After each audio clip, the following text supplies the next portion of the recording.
This channel does not promote any violent, harmful, or illegal activities. All content provided by this channel is meant for an educational purpose only. কোথাও murder করে ফেলছে। আজকে দেখা গেল একদম suitcase বন্দি দেহ আড়িটোলা ঘাটে প্রকাশ্য দিবালোকে। পুলিশকে কেউ ভয়ই পাচ্ছে না। মাননীয় মুখ্যমন্ত্রী যখনই কোনো মহিলা ঘটিত ঘটনা ঘটছে বা মহিলাদের শ্লীলতাহানি, রেপ এই ধরনের ঘটনা ঘটছে, হয় টাকা দিয়ে কেনার চেষ্টা করছেন। গতকাল ডাক্তারদের টাকা বাড়িয়ে মুখ বন্ধ করার চেষ্টা করলেন। সব কিছু টাকা আর উনি সিভিক ভলেন্টিয়ারের চাকরি বা হোমগার্ডের চাকরি দিয়ে সব ধামাচাপা দেওয়ার চেষ্টা করছেন। স্বাভাবিকভাবে রাজ্যের আইন শৃঙ্খলা পরিস্থিতি ভয়ঙ্কর হচ্ছে, ভয়ঙ্কর থেকে ভয়ঙ্করতম হচ্ছে।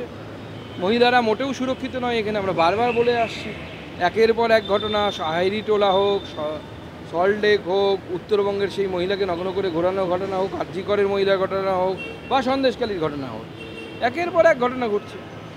ডাক্তারদের বেতন ভাতা বৃদ্ধি, মেদিনীপুরের জুনিয়র ডাক্তারদের সাসপেনশন প্রত্যাহার, সিনিয়রদের প্রাইভেট প্র্যাকটিসের গণ্ডি 20 থেকে বেড়ে 30 কিলোমিটার। এবং তিলোত্তমা কাণ্ডের পর ডাক্তারদের ক্ষোভ প্রশমনের জন্য মুখ্যমন্ত্রী এই ধরনের একদম এটা ক্রাইসিস ম্যানেজমেন্টের জন্য মুখ্যমন্ত্রী দেখেছিলেন যে ডাক্তারদের মধ্যে একটা বিরাট ক্ষোভের সঞ্চার হয়েছিল। সেই ক্ষোভটাকে ধামাচাপা দেওয়ার জন্য উনি এই চেষ্টা করছেন। আমার বিশ্বাস যে ডাক্তাররা তো আমাদের সমাজের অন্যতম শিক্ষিত স্তর, সেই স্তরের মানুষেরা অ্যাটলিস্ট এই প্রলোভনে ভুলবেন না বা ভুলে যাবেন না যে আমাদের একটি বোনের সাথে আরজি করে কী ঘটনা ঘটেছিল এবং কী ঘটনা হয়েছিল, কীভাবে সেটাকে ধামাচাপা দেওয়ার চেষ্টা করা হলো তৃণমূল কংগ্রেসের তরফে।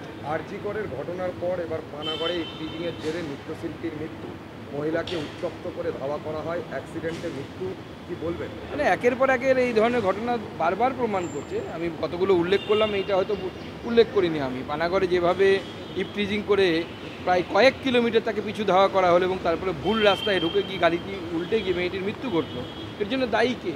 কেন ন্যাশনাল হাইওয়েতে এতক্ষণে কোনো পুলিশ ভ্যানের দেখা পাওয়া গেল না? তাহলে পুলিশ কোথায় ব্যস্ত, কি করতে ব্যস্ত? পশ্চিমবঙ্গে তার কুম্ভ হচ্ছে না যে সব পুলিশ কুম্ভ সামলাতে ব্যস্ত হয়ে গেছে? তখন তো মুখ্যমন্ত্রী বড় বড় কথা বলতেন। এখন কেন আপনার পুলিশ রাস্তার মহিলাদেরকে সুরক্ষা দিতে পারছে না?